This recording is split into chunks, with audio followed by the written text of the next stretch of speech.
Good morning, everyone. My name is Alan Kuriakos, fundraising coordinator at Stephen Lewis Foundation. It is my pleasure today to be your host for this webinar. Thank you for joining us today to mark this year's World AIDS Day.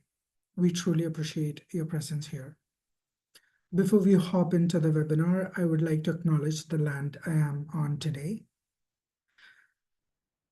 As an organization based in Canada, the Stephen Lewis Foundation acknowledges that our presence here is a direct outcome of the settler colonial state whose policies of expulsion from the land and cultural genocide continue to impact Indigenous communities today. I'm joining the event today from the offices of the Stephen Lewis Foundation, which are located on the traditional territory of many nations, including the Mississaugas of the Credit, the Anishinaabe, the Haudenosaunee, and the Huron-Wendat peoples, and is now home to many diverse First Nations, Inuit, and Métis peoples. The Stephen Lewis Foundation acknowledges that oppressive and inequitable socio-economic and political systems in Canada continue to perpetuate a legacy of racism, intergenerational trauma, and structural inequality, and that this legacy is directly linked to the disproportionate impact of HIV on Indigenous communities within Canada.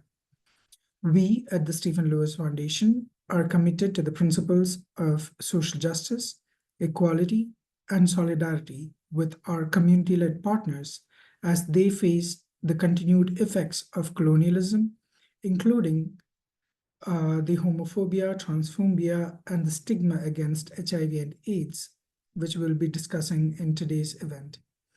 Consistent with those values, the SLF is undertaking a journey of ongoing learning, reflection, relationship building, and solidarity with Indigenous communities in Canada. Welcome, everyone, to this year's World AIDS Day webinar hosted by the Stephen Lewis Foundation and sponsored by Osler, Hoskin, and Harcourt LLP. Osler has been a proud supporter of Stephen Lewis Foundation for over 20 years through their participation in Give a Day campaign. Their unwavering support and solidarity to the Stephen Lewis Foundation and our community partners have enabled transformative impact in the lives of those impacted by HIV and AIDS. Give a Day campaign is a simple, powerful response to the HIV epidemic that encourages people to give 1 day's pay towards World AIDS Day. If you haven't had a chance to participate in Give a Day campaign yet, you can do so by visiting our Give a Day website. And as a housekeeping rule for the webinar today, feel free to use the Q&A feature to ask any questions to the panelists, which may be discussed at the end of the session. Moderating today's panel is Leah Odell-Benson, Deputy Director of Impact and Learning at the Stephen Lewis Foundation. Thank you, Leah. The floor is all yours. Thank you. Thank you so much, Alan. I'm really honored to be moderating today's panel. A very warm welcome to everyone joining us as we commemorate World AIDS Day, which is observed each year on December 1st. Today, we are taking a moment to reflect on the remarkable journey so far, to celebrate the progress made, and to honor the incredible work being done to uphold the rights of those affected by HIV and AIDS. Together, we also look ahead at the road still to be traveled. This kind of reflection and collective reflection is most authentic when it happens with, for, and alongside community. So we are thrilled to be joined by 3 of the Foundation's longstanding community-led partners. These exceptional organizations are pillars in their communities, leading critical HIV and AIDS work in both Uganda and Eswatini. Their insights inspire us as we continue this shared journey together. So I'd like to welcome my panelist, or our panelist. First, I'd like to welcome Nothantha Damini. Nothantha is the Executive Director of Swaziland Action Group Against Abuse, or better known as SWAGA. SWAGA is an organization with over 3 decades of experience in addressing the intersections between HIV and gender-based violence. They're renowned for their expertise, and they've pioneered integrated survivor-centered approaches that combine prevention, comprehensive care, access to justice, advocacy and legal reform. So welcome, Nothantha. I'd also like to welcome Marjorie Lankuse. She is the Deputy Executive Director, of Wells of Hope Ministries in Uganda. Wells of Hope Ministries is based in Kampala, and they're dedicated to supporting prisoners, ex-prisoners, and their families with a focus on children affected by parental incarceration. The organization provides essential services such as education, shelter, counseling, and medical care, including HIV and AIDS support for children with incarcerated parents. So welcome, Marjorie. And third, we're welcoming Juliette Ware, the Deputy Executive Director of Women's International Peace Center in Uganda. Women's International Peace Center is a global feminist organization dedicated to empowering women in peace building, with a focus on those affected by armed conflict and HIV and AIDS. Since 1996, Women's International Peace Center has amplified women's voices and provided vital services for mental health care to survivors of sexual violence and those living with HIV and AIDS. So welcome to my amazing three panelists. How are you doing this morning? Everybody good? Everybody feeling ready? Fine. We're so Yes, excited to thank hear from you. you. Okay, well, I'm going to start with a question for all of you.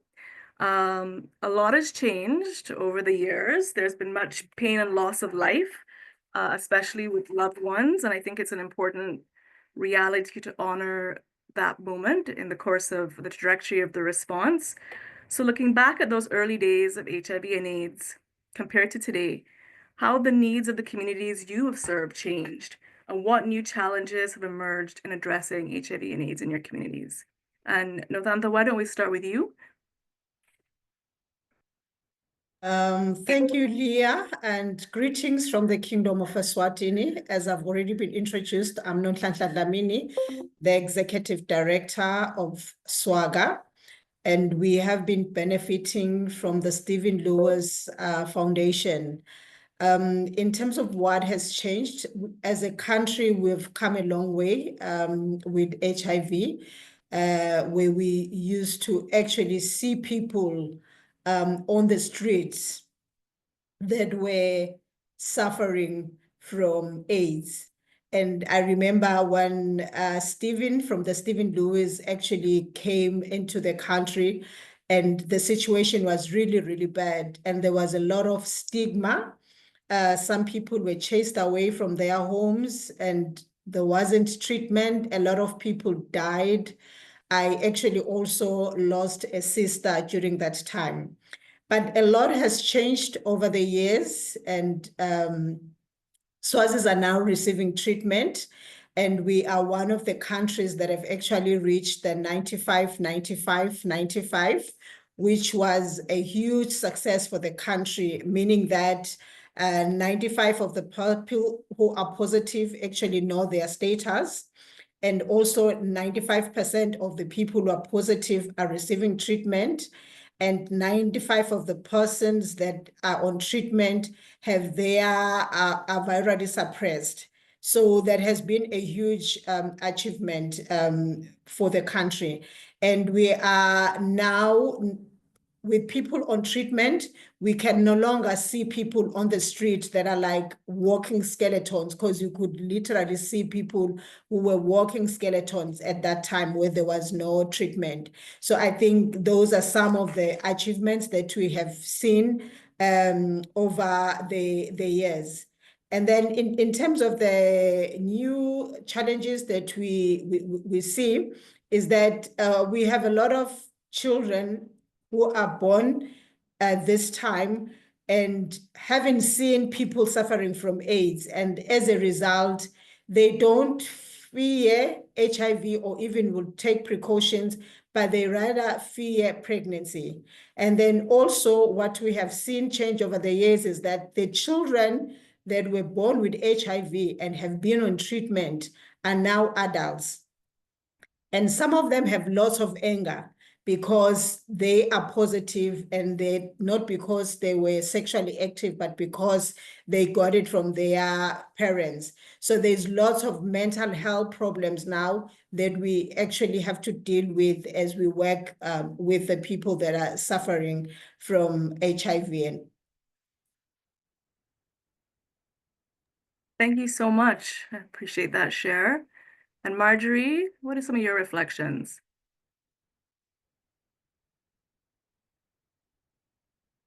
Thank you so much. My name is Marjorie. Like earlier mentioned, I work with Wells of Hope Ministries in East Africa, Uganda, and we work with prisoners and their families.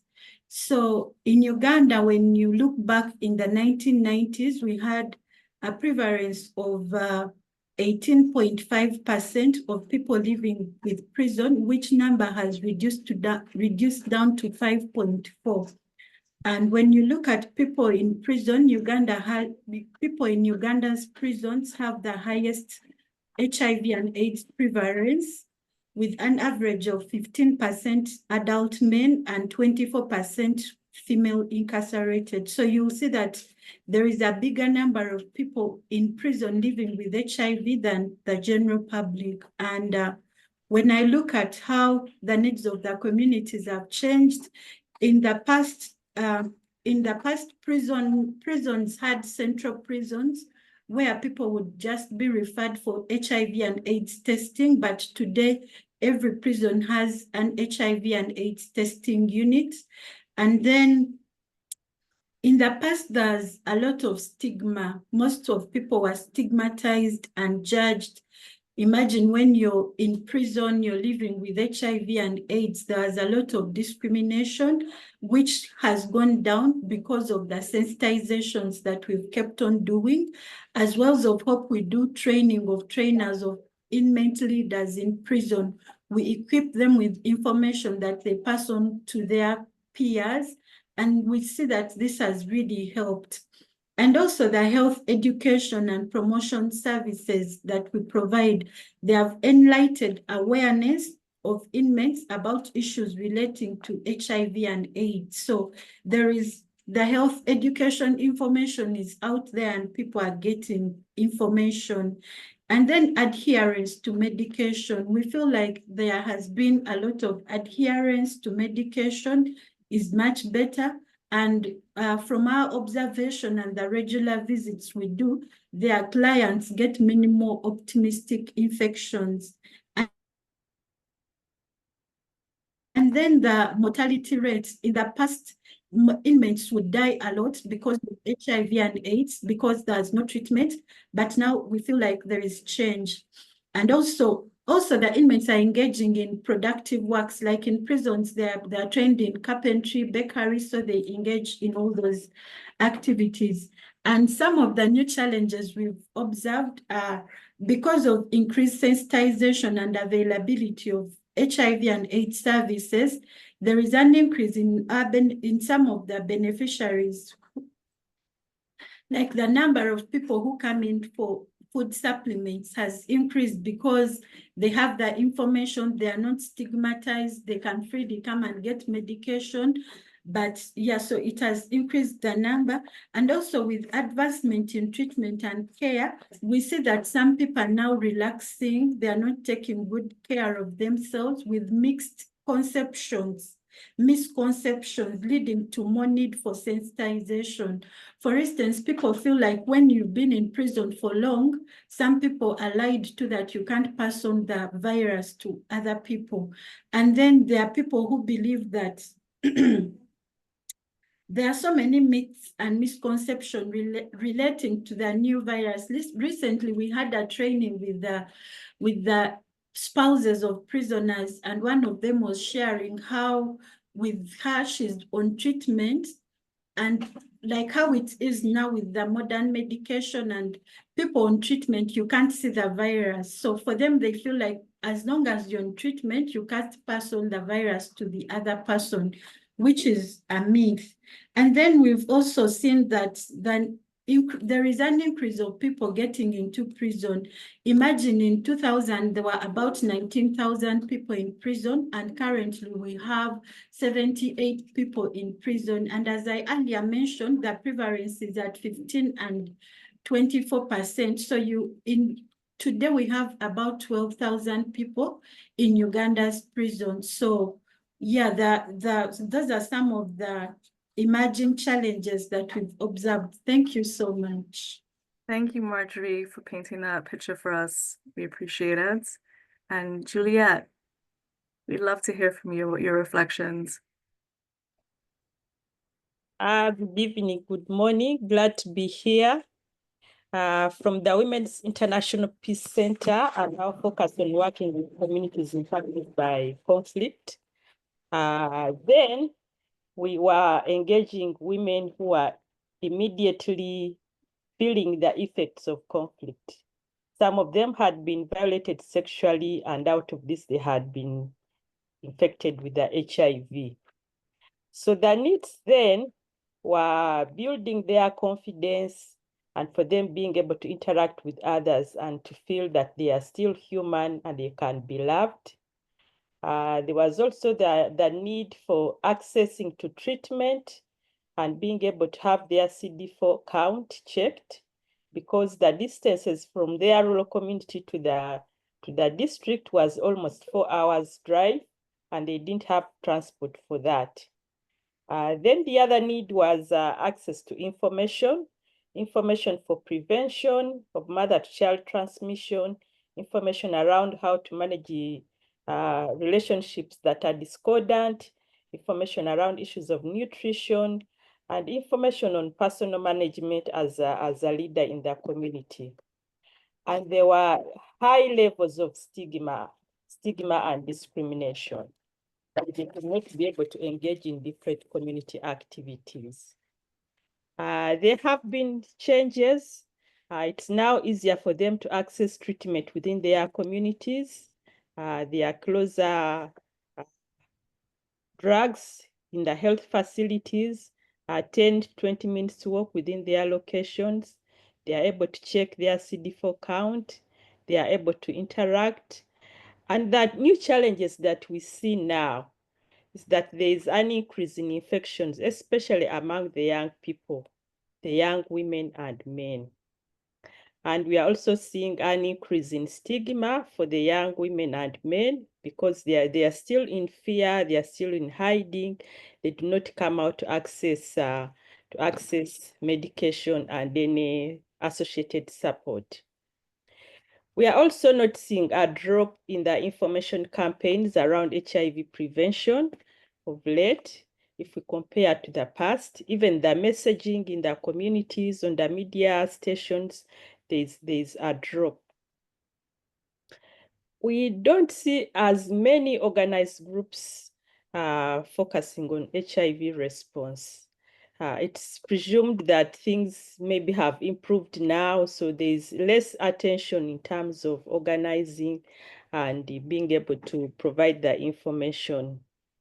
In the communities where we are working, we are seeing the impacts of climate change with increased droughts, reduced rainfalls, which is impacting on food security and the ability for the communities to have food that enhances their nutrition. So that is something that is quite a big challenge. We see some cases that keep on not complying to treatment. They are on and off because of some misconceptions, sometimes religious perspectives, which say that now you are well, you do not have to continue with your treatment.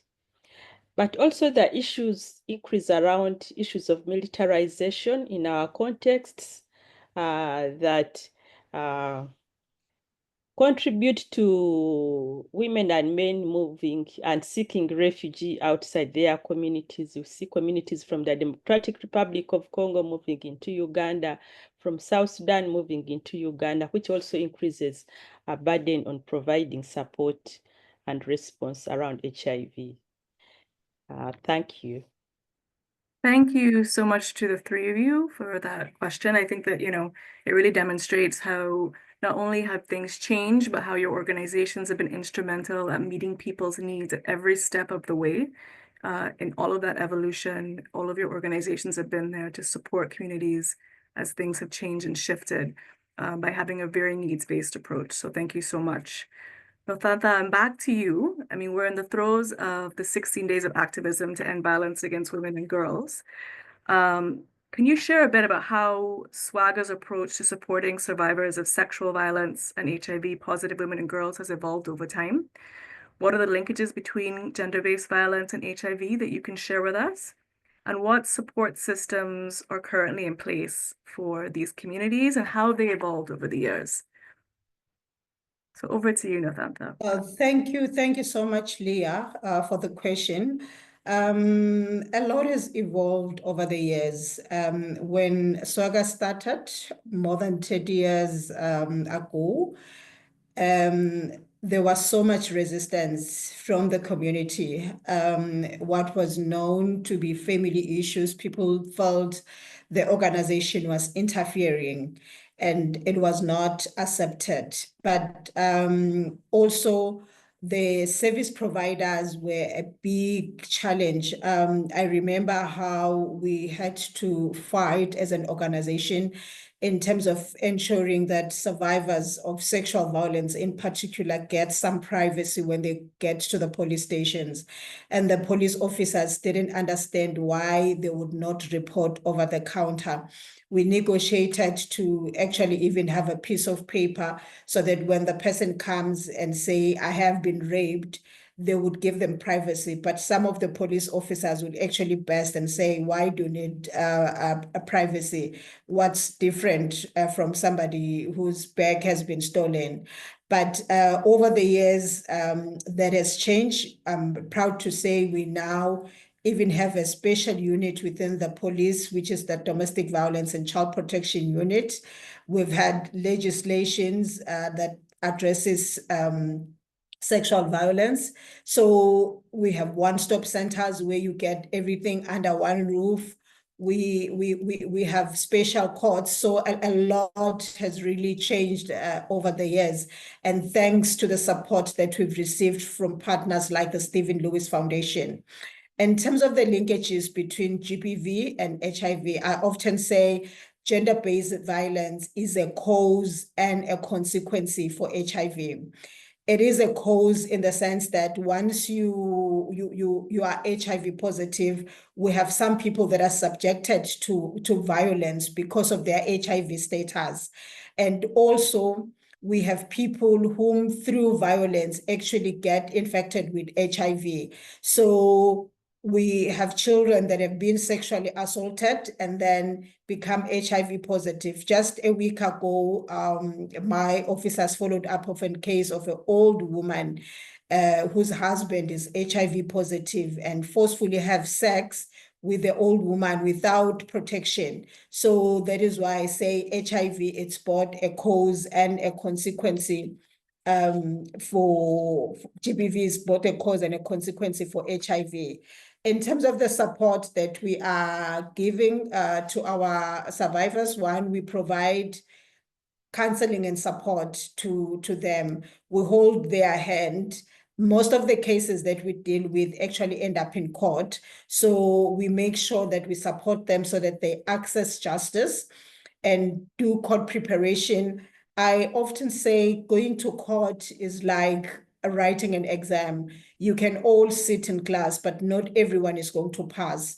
A person that is going to pass is the person that will be prepared for the exam. So the same thing with going to court. It can be very overwhelming. So we take them before the trial date so that they familiarize themselves with the court setup. They know that is a witness box. They know that the defense lawyer is there to protect their client, and we empower them that whenever they speak, they should actually be speaking to the judge and say, your Lord, and forget about any other person. And we've actually seen that working. One of the lawyers was actually embarrassed as she was busy interrogating a 13-year-old child. And the child said, you know, your Lordship, between me and this lawyer, he wasn't there when this person violated me. So I don't even understand why he's actually here and talking. The person that needs to be talking, it's that man over there who violated me. And the lawyer wasn't expecting that. And I think he was just shot in the foot and he just felt so bad that he didn't even have the energy to continue with the case. So that's what we do. And not only that, we also lobby for better services so that in each place where they have to go, they receive better services. We cannot take away what has happened to them, but we can make them feel lighter. We often say our clients are actually carrying suitcases, which we call them the survivor suitcase. So we can't take away the suitcase from them. We can't take away the fact that they were violated, but we can make them feel better and move with the suitcase without it feeling heavy. If the person now says, I hate men, we make the person understand that it's okay for you to hate the men that violated you, but not all men are bad. And in that way, they tend to live with the situation. So that's the kind of support that we give them. And not only that, we also support them with medical services. We support them with legal services. We have a crisis in the country in as far as drugs are concerned. It's been all over the media. We have a shortage of drugs. In fact, it's a crisis, if I may put it that way. So some of them, they have sexually transmitted infections, young girls, and we help them to get treatment so that at least they are okay, even though it's painful, but physically we are able to treat them. Thank you. Thank you, Nokanta. I appreciate that response. Marjorie, over to you. I mean, I think, we're increasingly aware that HIV and AIDS has significant impacts on populations that have been made vulnerable or marginalized. Your work is with, inmates and incarcerated individuals. Can you tell us a little bit about how these needs of these groups has evolved over the years, particularly advancements in treatment and care? Which forms of support have remained most helpful and do you feel are most impactful? Thank you. A lot has evolved as we've served the prisoners and their families. And as Wells of Hope, we've focused on 4 thematic areas, that is health, education, economic empowerment, and psychosocial support. And through these activities, we've been able to see a lot change in inmates' lives. So under health, we support inmates living with HIV and AIDS with food supplements, and these food supplements help them to boost their health. Because in the past, just to take you a little bit behind, and like I mentioned earlier, in the past, lots of inmates used to die because they didn't have food supplements. But ever since Stephen Lewis Foundation started supporting us in 2005, and we've been taking inmates food supplements, we've observed a lot of change. There has been a decrease in people dying in prison as a result of HIV and AIDS. Then we also do sensitization, like I mentioned earlier, of training of trainers.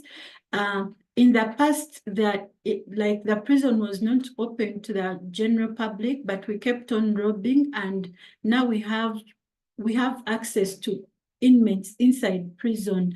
And through these trainings, we've been able to support peer educators with correct and updated information relating to HIV and AIDS. And they have passed on this information to their peers. So you'll see that when you visit, they'll share testimonies, they'll do drama, they'll do things that support inmates. My network is not so good. I'll switch off my video. And then also through the provision of these food supplements, we've been able to provide, like the food supplements have helped the inmates to adhere to medication. They have been able to engage in productive works. They look healthy. Like one of my colleagues mentioned earlier, there's a lot of malnutrition among people living with HIV and AIDS, but with this support, there has been a lot of improvement. Then we've been able to support inmates with education support, and this has lessened their burden, but also the burden of grandmothers caring for these children. In Uganda, currently, we have over 350,000 children whose parents are in prison, and these children are forgotten, like they said, they are the forgotten victims of crime. No one cares to support them. And so we've observed that some children have actually got HIV and AIDS because their parents are in prison. There's no one to care for them.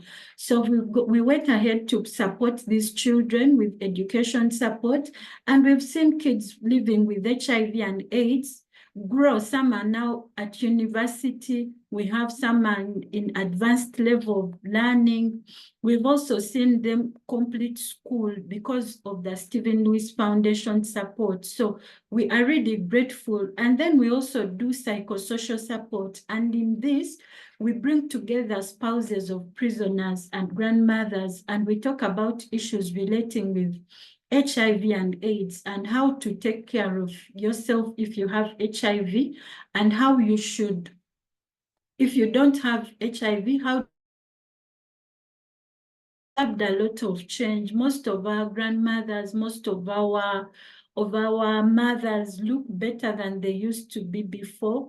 We've never actually, ever since Worlds of Hope started, we've never had any of our grandmothers or spouses of prisoners die as a result of HIV and AIDS, because information is out there.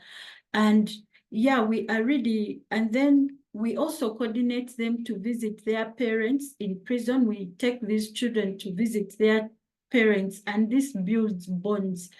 Yeah, so as I've shared, we've seen people live longer, we've seen people health improve, we've seen children complete school, and all this has evolved because of the advanced care and treatment that these our clients get. Thank you so much.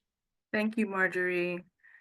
And moving over to you, Juliet. I'm sorry, my network was on and off. I hope I was That's okay. heard. No, we heard you clearly. That's okay. Thank you. We still heard you. Thank you, Marjorie. So, Juliet, in moving over to you, we know that there are many women and girls living in very precarious contexts, and that we know that the role of women and girls in the HIV epidemic, especially in conflict zones, is often overlooked. How has your work supported women and girls in leadership roles, particularly in the HIV response? And what forms of support have been proven to be most impactful and helpful in your mind and through your work? Thank you very much.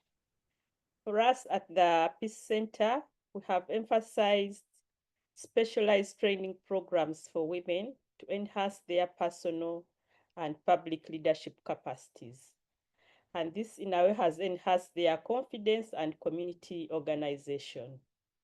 And because of this, we see women taking lead in community drives and conversations on HIV prevention, passing on information, and encouraging those who may be positive to come up and access treatment and support. We have seen the women trained as leaders engaging and carrying out home visits, moving from one house to another, checking on each other, providing counseling, providing food, and also accompanying those that feel weak and fearing to go to the health facilities to go and access medication. The women leaders have also taken up the issues of gender-based violence, which is one of the challenges in the community. They are able to mediate cases, provide counseling, and those that need legal attention, they engage the systems, police and justice system to provide the support that is needed. We have seen them mediate cases on issues of land grabbing from widows, HIV widows, issues of child abuse, sexual offenses, but also issues of partner violence. The other thing that we have seen the women leaders play a key role are school engagements, being able to visit schools, talk to the girls during their assemblies, having special meetings with the girl, giving them information about their sexuality, and a space for providing counseling.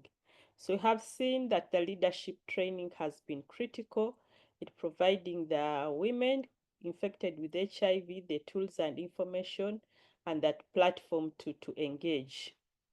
Some of them, because of this, they have been able to take up political leadership at the community level, within the local council, within the counties, and this provides them an opportunity to be part of the decision-making table and to continue infusing messaging around HIV and to challenge the administration to prioritize the HIV response. The best support that I've seen building women's leadership is the exposure through exchanges with other women leaders in different communities across the districts, across the countries.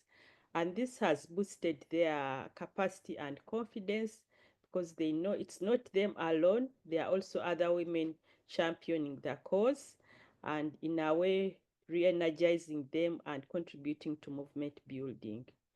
So we see this as a very critical aspect that we have made a contribution. Thank you. Thank you, Juliet, and thank you to all three of you for painting such a vivid picture of the realities that different groups face in the context of HIV and AIDS. Everybody's needs are different and the context is different. And so Nolana, thank you for sharing with us about GBV and the work that you're doing there.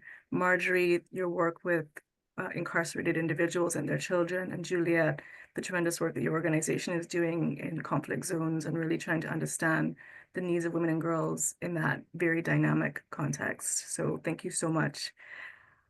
Now we're going to take a bit and just look ahead and think about the road ahead, which I hope doesn't feel too long, but I hope feels inspired. So looking ahead, what are the key priorities for your organizations in addressing the ongoing challenges of HIV and AIDS in your communities? And how do you see this continued partnership with us at the Foundation playing a role in helping you meet some of the critical goals that you've laid out for yourselves and for your organizations? And so Nothatha, why don't we start with you again? What are your thoughts and insights on this? Okay, thank you so much, Leah.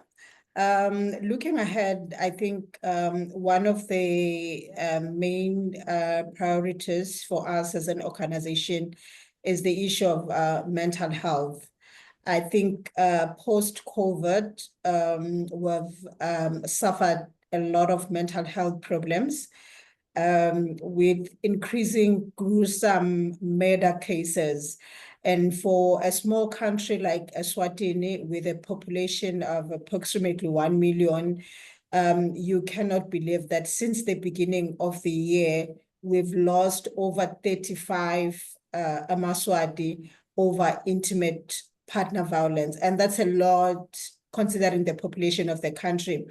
And what we have seen with the trend is that it's becoming more gruesome in that, you know, what used to be one stab wound to kill a person, now you have 18 stab wounds, sometimes even cutting the throat. So it really is bad. Our newspaper headlines are always having that on a weekly basis, at least we have one case of such gruesome murder. Also, what we then want to focus on as an organization is the issue of caring of carers. We have realized that the people that are actually in the front are the one that suffers the most, you know, having to listen to these horrific stories. Sometimes they even have to go at the scene when such things have happened. We had incidents where 4 women were murdered and in front of children. So the counselors actually had to go there to support those children. So they often say, wear your own oxygen mask before assisting your fellow passenger. So we are saying, let's take care of our social workers, of our service providers before they lose themselves. So that is the other priority. What we also want to prioritize on like I've indicated earlier on, that we are now beginning to see the consequences of child-headed household. All along, we've been calling them child-headed household. We were comfortable with that. We were giving them medication. They are fine, but now they are adults. And as adults, they have no values at all. They have no love because no one gave them love. They are angry. We have young people. And then there's, on top of that, the economic challenges in the country, poverty and all this and that. So we are also deliberately wanting to focus on these broken families to see how can we restore them so that they become better. I wish we could turn back the clock, and as a country, besides just providing treatment, we also provide parenting to those children that actually had to fend for themselves. Some of them had to leave school so that they look after their siblings. And that has really created problems for us as a country. So that is another area that we would want to focus on. And then also, we are seeing a lot of new infections, particularly among young people. Like I've indicated, young people are scared of being pregnant than contacting HIV. So we want to try and work with those young people, and in particular, reduce new HIV infection amongst young people and make them understand that, you know, HIV, it's still there, and we don't want to lose the gains that we have made as a country. Like I indicated earlier on, that we now have 95, 95, 95. So we want to make sure that the gains that we've made, we don't lose them by targeting young people. We have clubs within schools, so we are working with those young people to make sure that they avoid getting infections, and those that are HIV positive keep it amongst themselves instead of spreading the virus amongst other people. So I would say basically those are the areas that we would want to focus on, with special focus on the caring of the carers. I think we've ignored them for too long. We think they are strong enough, and we have realized through our group debrief that they are not as strong as we think they are. And some of them actually have experiences from their childhood that they're still carrying with. So while they're assisting other people, they're also carrying their own baggage. So we have group debriefs with them. We have psychologists that actually helps them so that as they continue to work, they remain sane. Thank you. And we are hoping that we will continue with a partnership with the Stephen Lewis Foundation. And one thing that I like about the Stephen Lewis Foundation, and I wish people could continue to support them so that they continue to support us. You know, within the NGO sector, sustainability is just a fancy word. It's difficult to say you can have sustainability because you are non-profit and you don't charge your services. And there's no way that we could turn a person back because the person doesn't have money to pay. So the money that we get from our partners, it's the money that we use to service those vulnerable groups that would otherwise not be able to get the service because they have no money. Thank you, Nokanta. Thank you for pointing out the important issue of mental health and caring for the caregivers. That's a really important thing, I think, to flag, and just also to flag that sustainability takes time. It does. Thank you so much. Marjorie. Yes, please. Yes. Mm. What are your Thank thoughts on looking ahead? So thank you, Leah. Looking ahead, we would like to have under psychosocial support, we would like to have continued sensitization for inmates and their families. Recently, I was interacting with an ex-prisoner who is also living with HIV and AIDS and was in prison for the last 24 years.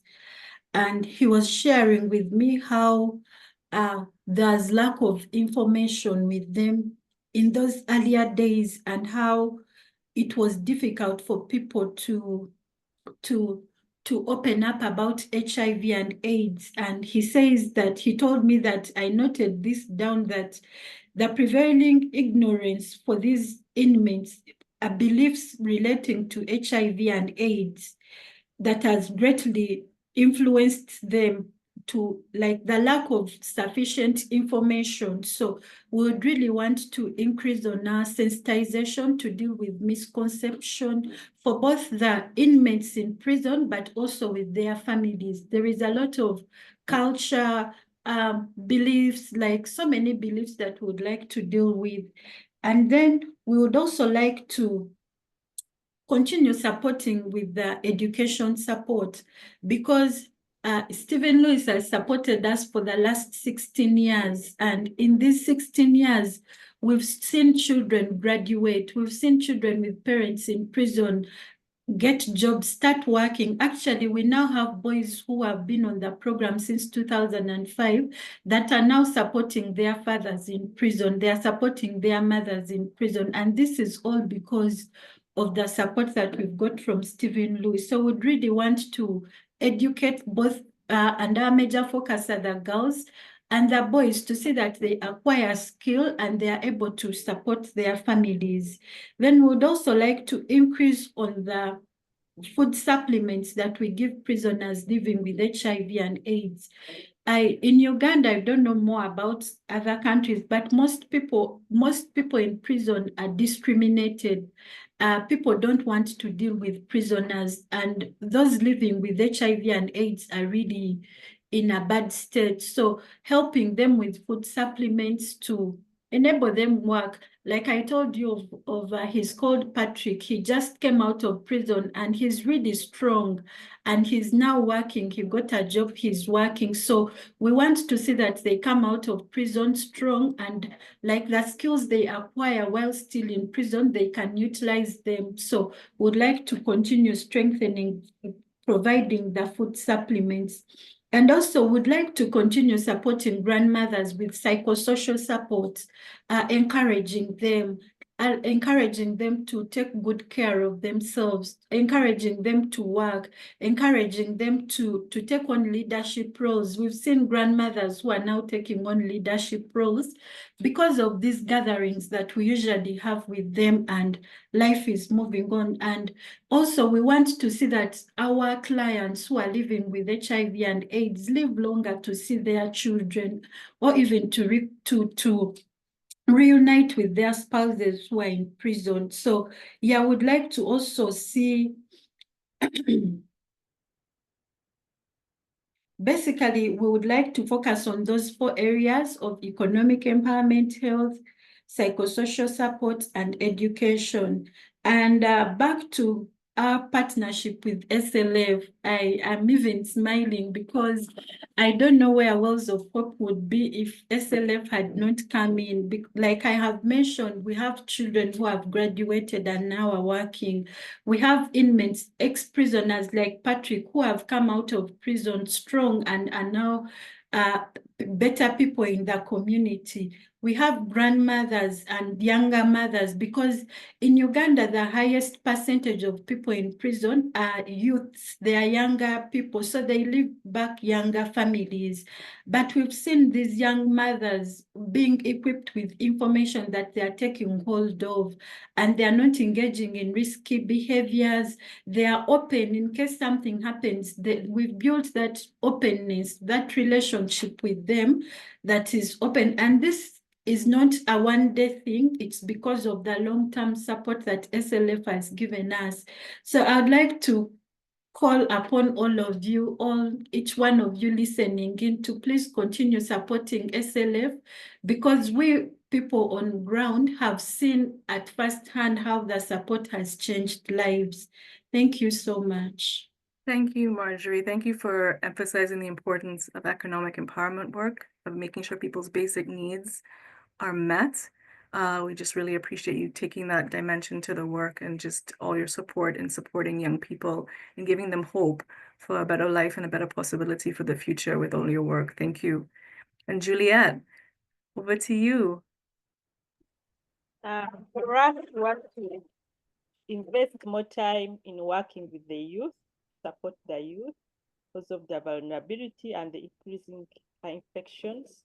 want to look at issues of sexual reproductive health, HIV prevention, building their confidence to be leaders on the issue, and also reaching out to schools to support the adolescents. So for us, the youth and adolescents, would like to emphasize that so that we are able to manage the HIV infections in this place. I would also want to enhance our advocacy on the issues of HIV policy in Uganda, but also the issues and campaigns around militarization, which brings all the vulnerabilities and exposes women and men to deprivation and infection. We'd like also to look at the women leaders who are then youthful but now have aged and are grandmothers, to be able to for them to continue taking leadership, providing coaching and mentorship to others, but also documenting their stories, how they have contributed process. And to Stephen Lewis Foundation, we are grateful. We are grateful because you have been an enabling partner.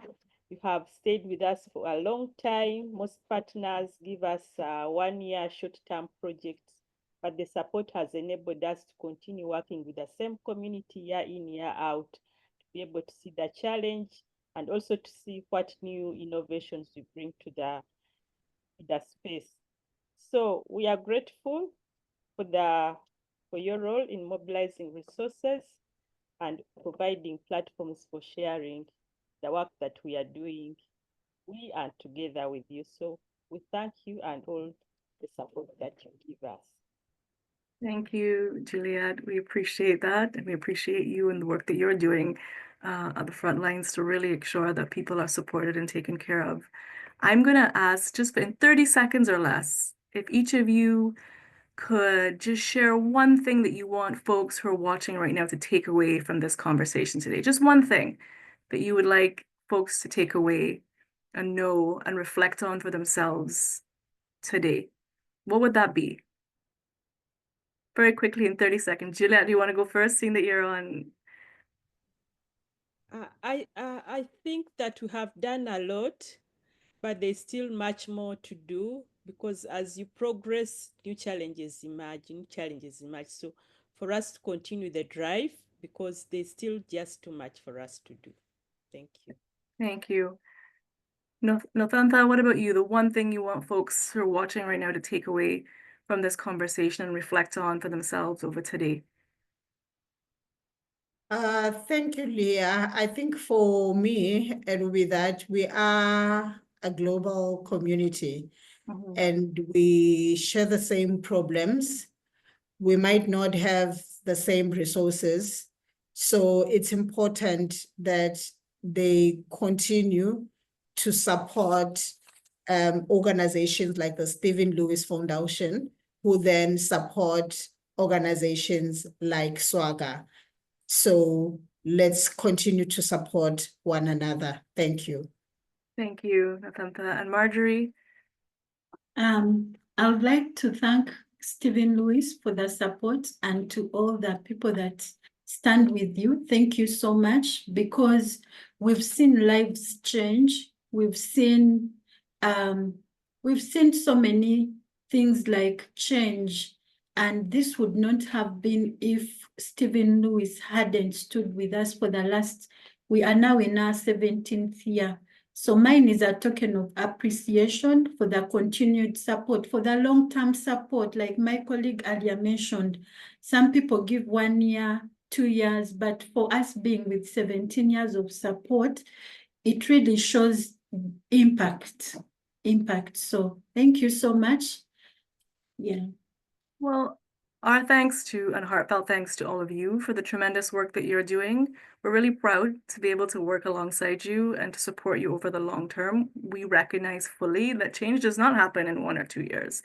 Changes and shifts in behaviors with individuals, within communities, in a society take time, and they take investment, and they take dedication and courage.